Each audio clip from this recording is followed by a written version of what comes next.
Okay, welcome back to another vid. This is a pickups vid. I've got one for the N64, I've got one for the Xbox One, two for the PlayStation 1, three for the Super Nintendo, and one for the PS4. Sonic Mania. Good timing there with the intro. Now, apologies in advance, because I think this is going to be on a loop, a constant loop. So you may see the same thing going in the background 100 times, maybe more. So I guess I'll crack on with it to try and minimise the chances of you seeing it on loop, but it's going to happen. So yeah, let's actually start with the PS4 version of Sonic 4. Not even Sonic 4, Sonic Mania. It's not even the PS4 version, it's the Xbox One and the Switch. The big issue that a lot of people are going to have with this is that the game, the actual game, is a digital download. There is a physical version, but it doesn't actually come with the game, physical version of the game. It comes in a big box with a Sonic statue of a Genesis, well, the Sonic figure on top of a Genesis or a Mega Drive. I guess it depends what region you're in. And a few postcards and key rings or keychains, that kind of thing. But it doesn't actually come with a physical copy of the game, and that's going to wind a lot of people up. You know, if you're not a fan of digital games, can you still buy the physical version, even though you don't get a physical version of the actual game? I guess it's personal. Can you do it? I mean, it doesn't bother me, because personally I don't mind digital games. I prefer physical ones, obviously, but I don't mind the digital thing. But I know for some it's going to be a deal breaker. There'll be some of you out there who really wants to get Sonic Mania, but you're not going to get it, for you, on a point of principle, because you don't like digital games. But is it meeting you halfway? Because there's kind of a physical version of it, kind of, but just without the actual game. I don't know, it's a weird one, isn't it? It's a bit of a contentious issue for a lot of people. For me, like I say, I'm not really bothered. Now, the game itself, I've got to be honest, it is quite good. I've only played it for about an hour, but it seems as if it seems like it's a proper homage to the old school Sonic and Sonic 2 games. So if you love those games on the Mega Drive, predominantly the Mega Drive, I know the Master System, Game Gear, whatever else, but if you love them on the Mega Drive or Genesis, then you're really going to like them. The vibe, the feel, the sound, it's proper kind of lip service, proper fan service to those games. So yeah, if you like that, you're going to like this one, Sonic Mania. But anyway, maybe I'll elaborate more when I do like a Wednesday week or a vlog vid, because what I like to do in those vids, as you may have seen from the last one and subsequent ones, I like to put some gameplay and maybe talk a little bit more about the game. So I may do that with this one and possibly some of these other ones as well. Maybe, we'll see. So let's start with, if we haven't already started, let's move on, I should say, to the N64. Now, I've bought a PAL game here. Now, when it comes to the N64, personally, yes, I would prefer PAL, but it's not a deal breaker. I've got 5 N64 games here. They're not pickup vids, pickup games to show you on this particular... Sorry, not games to show on this particular pickup vid. I guess I may do it anyway, actually, because it'll probably highlight the point I'm trying to make. These are just merely here out of coincidence, because I've been playing them, so they're handy. But let me go on to that in a second. Let me show you the game that I bought. It's Body Harvest. So it's in amazing condition. One end basically has been opened. The rest of it is still sealed, and it's in one of these Sentinel cases. It's basically a free-roaming action-adventure. You've got an alien invasion taking place in different time periods in different countries. So it's very kind of bland. The universe is bland, like a lot of N64 games were. They use that kind of haze or fog, mist kind of effect on the screen to disguise the fact that maybe they can't show a lot on screen. But it helps in creating an immersion, really, so I really like it. Yes, the graphics are slightly primitive, much like the PS1 games I'm going to talk about in a bit, because that was the polygon look and style of the day, of that era. There's not a lot you can do about that. You know, as ever, for me anyway, once you've been playing a PS1, N64 or Saturn game for maybe, I don't know, 30 minutes, 20, 30, 40 minutes, you soon forget that it looks ropey, and you just appreciate it for what it is, and you immerse yourself. I do anyway, and it always works for me, usually works for me. And it has definitely worked with Body Harvest. And I actually think this is a bit of a sleeper hit. From what I've been told, I know a lot of people are not too keen on that sleeper hit phrase, but what else do you call it? Underground hit? Hidden gem? Maybe that's worse. So maybe sleeper hit is better. So yeah, Body Harvest, I do recommend it. It is really good, at least I like it. But I do know as well that it had, even though a lot of people call it a hidden gem or a sleeper hit, I do know a few people weren't too keen on it. But if you like your free-roaming kind of action-adventures, you're probably going to like that one. And also, the interesting thing is, DMA Design, the logo down at the bottom there, I don't know if you can see it, and probably on the back as well. Now, DMA Design, of course, are they called DMA Design or just DMA? I'm not sure.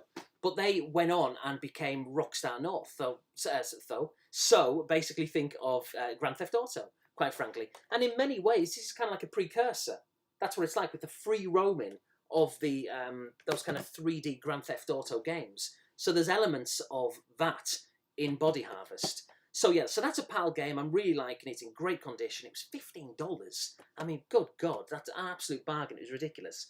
But when it comes to the N64 with me, personally, yes, I would prefer PAL. I'd prefer it, absolutely. But I don't mind going American. It doesn't bother me as much. And I think the reason why is because back in the late 90s, I had a converter that allowed me to play American games. So I imported quite a few. When I say imported them, I bought them from a local shop in the mall, in the shopping centre. I didn't actually buy any that I can think of from mail order companies in magazines and stuff. So I'd take them home, I'd see them on the shelf, American games, some Japanese games. And it didn't bother me. It just didn't bother me back then, having them lined up on a shelf, American game, PAL game, Japanese game. It didn't bother me. And as I get older, probably because of YouTube, it's now a problem. They've all got to be regimented. And I'm trying to get out of that. I just want to play the game. But with that said, nostalgia does come into play. So I'd prefer PAL, much like the PS1, prefer PAL, but maybe it's about time I started to stop being so anal about it. So I'm going to try and do that. So just to prove the point, these are the other games that I've got here, which I didn't intend to show, like I say, but I'm going to show them anyway because they're here. So we've got PAL game, another PAL game, which is Banjo-Kazooie. You see it with the black borders around the side, which is quite prevalent. And so that's that. Then we've got an American game, which is Ridge Racer. So what you get with American games is you get the blue top there, you get the green bottom, and then you get yellow on the side, and on the other side you get a red. And then we move on to another PAL game, Airborder 64. So again, no different colours on the side. Well, slightly, if you can call that a different colour. And then we've got another American game. So you get the point in the picture here. I'm not going to show every single N64 game I've got. But it doesn't bother me if I've got American games or PAL games. But I would rather, in an ideal world, pick PAL. So we'll see on that. It's kind of an evolving collection, if you want to call it that. So yeah, now I am a little bit more hardcore when it comes to the PlayStation 1, and that's what I'm going to show next. With that said, I have bought an American game. It is available in PAL, but I saw this for $2, and I looked at it and I thought, well, do you know what? I could buy the PAL game, but by the time I pay postage and eBay fees and the cost of the item, you're looking at around about 10 quid, 7, 8, 9, 10 quid, which is about $15. Or I can just get this for $2, delivered $2. And I just thought, do you know what? Is it really worth it? Maybe one day, if I'm, for whatever reason, wanting to have hundreds upon hundreds upon hundreds of PlayStation 1 games, it's not an aim, by the way, but if I ever get into that mindset and they've got to be PAL, then I can always swap it over. But I just want to play the game. And that game, the American version, is called Dracula The Resurrection. And I've got to be honest, I do like the American games, the American boxes, I should say. Not even boxes, they're CD jewel cases, essentially. They're really compact, they're tidy, they're not going to crack, or, well, they will crack, but not as much as the PAL ones, of course. And I do like them. It's just nostalgia, again, that bloody word, which makes me want to get the PAL ones. So again, I think I'm going to prioritise PlayStation PAL, but if an American game comes up and I really want it, I'll get it. Now, I have done that in the past, of course. I think go back a few months, I've showed off things like Project Overkill, an American version. Porsche Challenge springs to mind. I got the American version of that. There's been a few others, but maybe, much like the N64, I may step up to the plate, to use an American cliche, and just buy more American games. But it really depends. It depends on price, depends on condition, the price difference as well. Again, much like this one, $2 or $15. $2. So what I really like about Dracula The Resurrection is that it's a point-and-click adventure, and I'm a sucker. Sucker! See what I did there, Dracula? I swear that was unintentional, as you can probably guess, because it was cheesy as hell. But yeah, I am a sucker for those kind of point-and-click adventures, the likes of Myst and Broken Sword, Discworld, Monkey Island, Cruise for a Corpse, all those kind of things. I absolutely love them. And that's essentially what this is. But with the added bonus for me of being based in like Victorian England, or Victorian London, to be more specific, as I touched upon in my Wednesday week, with Assassin's Creed. That's one of the reasons I love Assassin's Creed Syndicate. It's because it's based in Victorian London. And the fashion, the history. I absolutely love it, and it's the same in this. So, and Dracula as well. It's a bit of a cool character, isn't it? So, really, really liking that. And yeah, if you like your point-and-click adventures, I think you may get on with it. It got a bit of a mixed reception, I believe.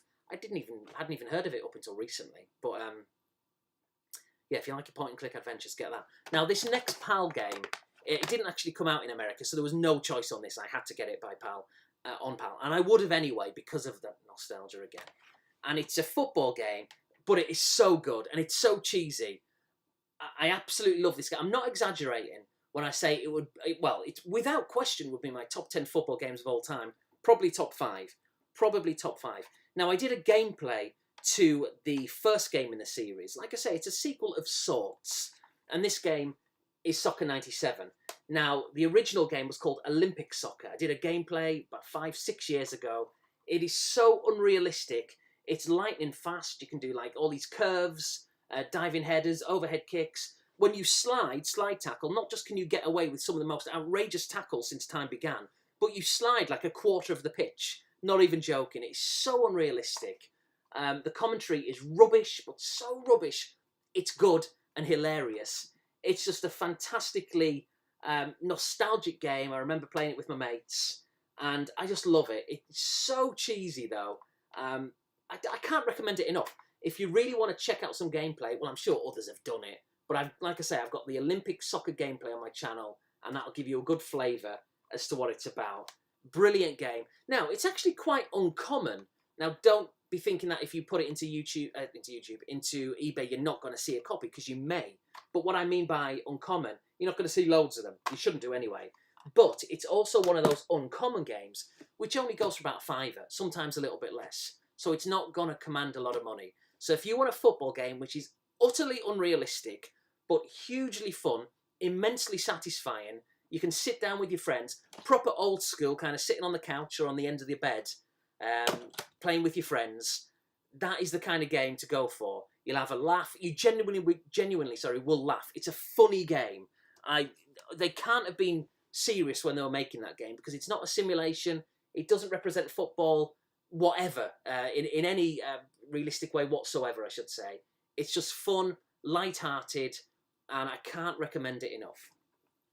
So that's that. So we've got an Xbox One game and then 3 Super Nintendo games. The Xbox One game, I've only just recently installed this, so I've not played this one. But I did play, I don't know, probably around about 45 minutes or an hour of the game on the PlayStation 3. And that game is Skyrim. So it comes with a map and all that kind of stuff, which is nice to see, because as we all touch upon, and some instructions and some DLC as well. I've really going to town with this one. So yeah, as we touch upon, a lot of us in the community, a lot of game developers these days, manufacturers, whatever you want to call them, they don't include instructions. It's just a sign of the times. And as I've touched upon myself many times, it makes me laugh because, you know, I'm one of the people who will complain, like, oh, they didn't put any bloody instructions in, it's a disgrace. But back when they did, back in the day, I never read them, or hardly ever. But it's not the point, obviously. It's taken something away. But, you know, did we ever read them? Not really. So it's not the end of the world for me, really. But it's just something to moan and complain about. And who doesn't love a good moaning session?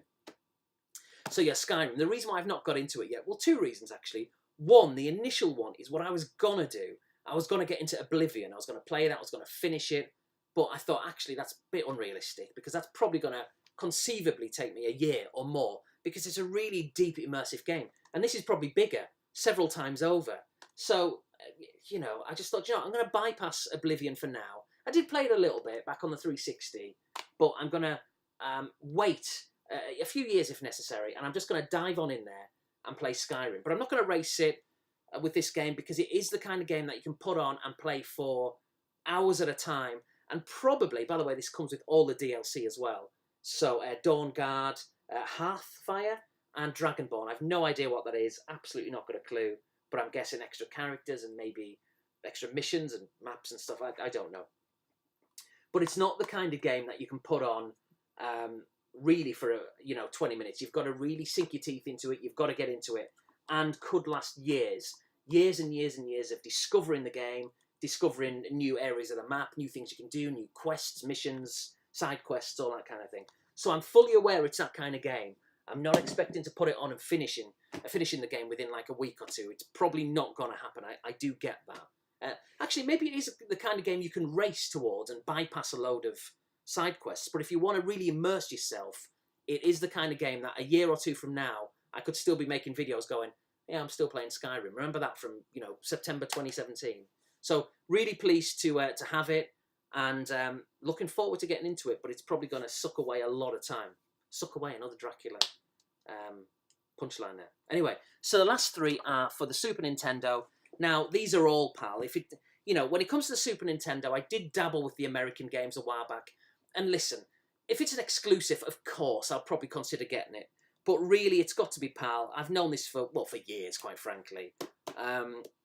So yeah, Super Nintendo for the memories, for the nostalgia. I think I've said nostalgia alone 100 times in this vid. It's just so important to me when it comes to games and when it comes to the Super Nintendo that there can't be anything other than PAL games. And the thing which I'm quite pleased and proud about is, yeah, I have dabbled with American games, American Super Nintendo games, but I've always been consistent for years and years and years, probably since my channel started, that PAL is it for me. I've never deviated away from that, and I know it now more than ever, and really pleased to be there. Now, I will say as well, maybe this is something to elaborate on in a Wednesday week or a vlog, but I've noticed a few people have started to buy Super Nintendo PAL games within the community. Some people who I watch their videos and they watch mine, and others maybe not. But and I'm not, for 1 second, I'm not saying they're copying me. Obviously not, because millions of people are into the Super Nintendo. But I do find it funny how it's that YouTube influence, isn't it? I'm showing Super Nintendo games now, and maybe you as a result are going to get into PAL Super Nintendo, or just the SNES in general. And it has a knock-on effect, a domino effect. Other people will then watch your vids and think, do you know what? Yeah, let's get so-and-so. Let's get Super Mario World on the Super Nintendo, or let's get Killer Instinct or International Superstar Soccer. And then they buy it because you've shown it. And then they show it and someone else buys it. It's that domino effect. So I think it's a good thing. And I like watching people buying Super Nintendo games, and especially when it's PAL. So the more the merrier, even though it's competition, because it means that maybe some of you guys and girls are going to be looking at SNES games on eBay that I want. So just back off until I've got them, all right? We agree on that one? Now, do what you want. Friendly competition, obviously. The more people that are buying SNES, the better. But they are expensive. There's these games were quite reasonably priced, to be honest. But there's been probably 4 or 5 SNES games that I've paid over 100 quid for, in the past and recently. So if you've not got deep wallets, maybe the SNES isn't for you. But let me just say as well, and I have also touched upon this before, that a lot of people say it's expensive, and of course it is. I've just said it is. But really, if you can just bear something like this in mind, when this came out, Skyrim, it was like 60. Let's do with dollars, like $60 or 40 quid. If you pick it up now, you probably get it for a tenner, maybe $15, $20.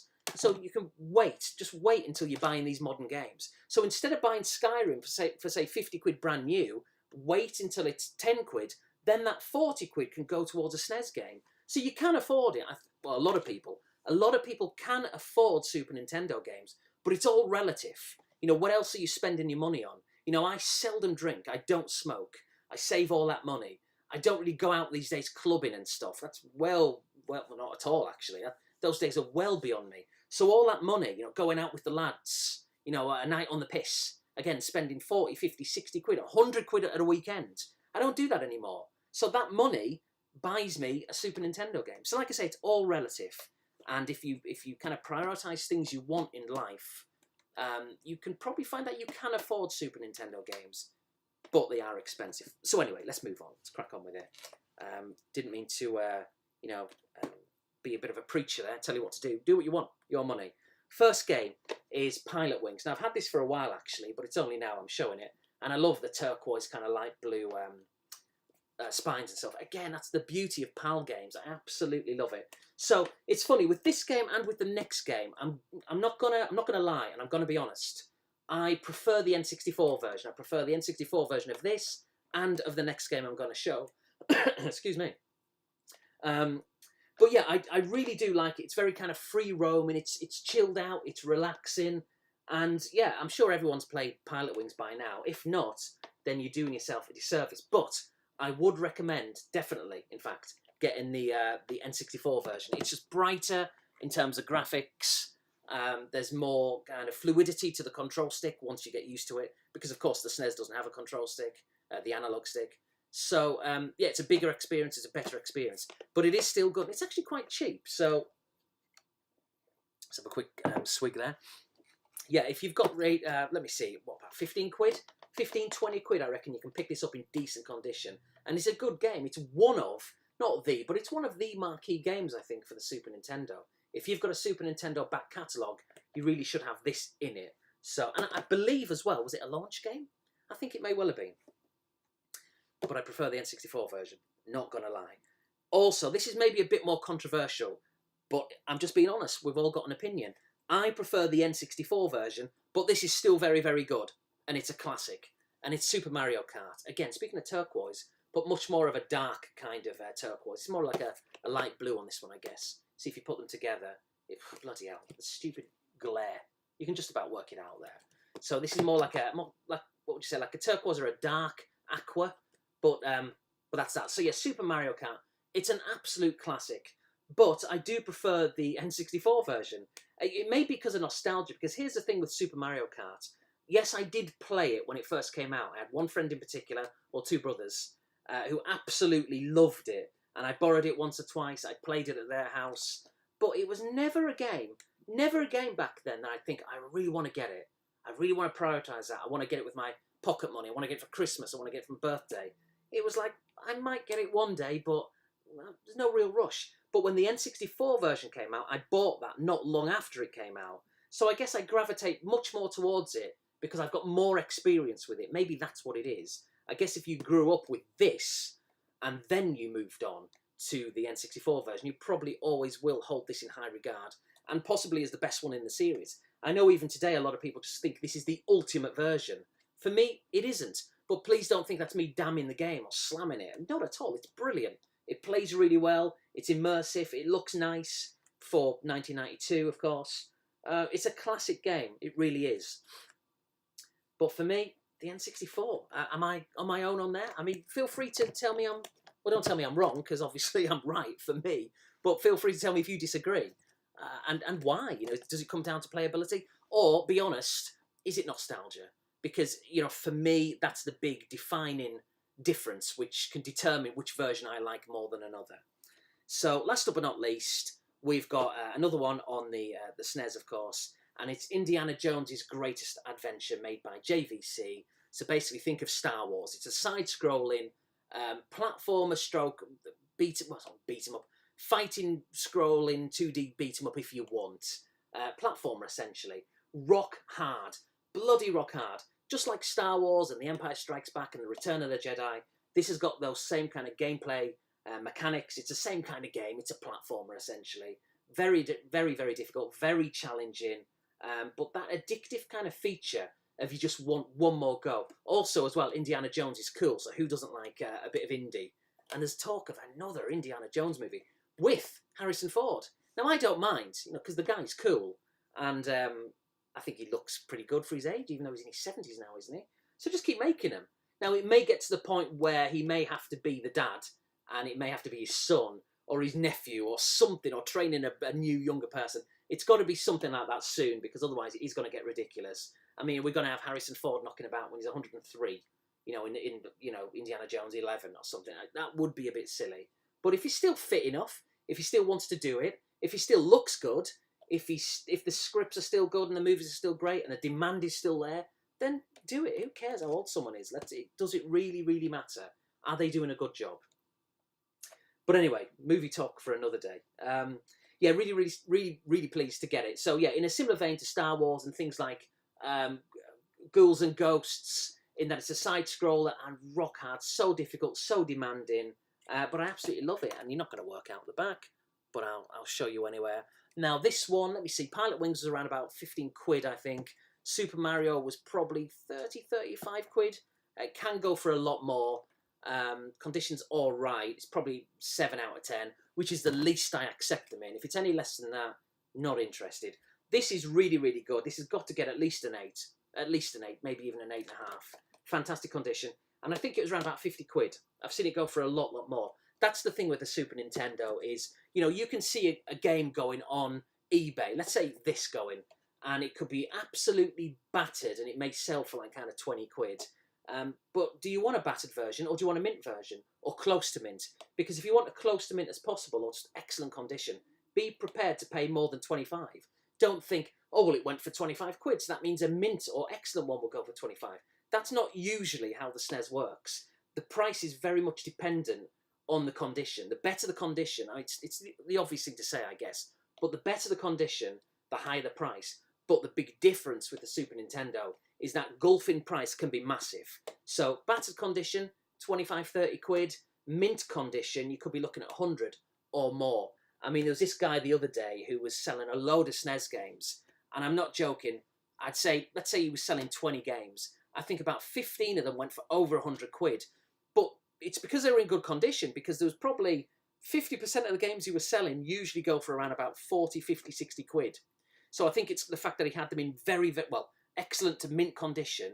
And also you've got to take into consideration, really, that on eBay, people get into bidding wars. So sometimes that can fluctuate the price. It can increase it artificially, which then has a knock-on effect, because someone will see that, oh, let's make it up, I don't know. Indiana Jones went for 120 quid last time. So then someone will go to list their copy, and then they'll sell theirs for 120, but that's not how it works. It was because it was a bidding war, or because the condition was great. So just because a game sells for a certain amount of money, it doesn't mean to say it's worth that amount of money. There's a number of factors that go into determining how much a game is worth, particularly on the SNES. But it's not for everyone.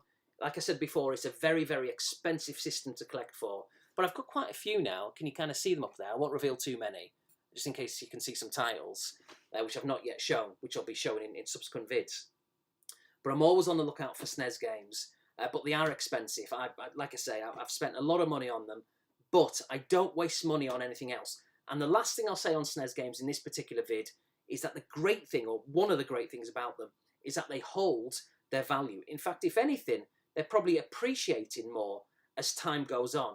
So again, if you buy something like this for $50, $60 brand new, 40, 50 quid, this is going to depreciate big time. Within a year, it's going to be, you know, half the price, probably even way, way, way less than that. SNES games don't. They tend to increase. So almost look at it, not that I'm doing it this way, but almost look at it like an investment of sorts. I'm not doing it for that reason. I'm doing it because of nostalgia and my love for that era and my love for these games. But you can almost look at it as a bit of an investment for some people. But I shouldn't have said that, because I don't want to encourage people to buy the games for an investment and then the prices go up further. So don't buy them for an investment. Buy them for the love. Buy them for the love and the nostalgia. I've said it a million times, and all the rest of it. So anyway, there we are. I'm not going to hold them up because there's loads of them. But N64, PS1, Xbox One, Super Nintendo, and PS4 Sonic Mania in the background, which is really good. A really good game. I thoroughly recommend it. But there's that whole contentious issue of the digital physical thing, which isn't going to please everybody. But what can you do? Anyway, until my next vid, thank you for watching, and I'll see you later.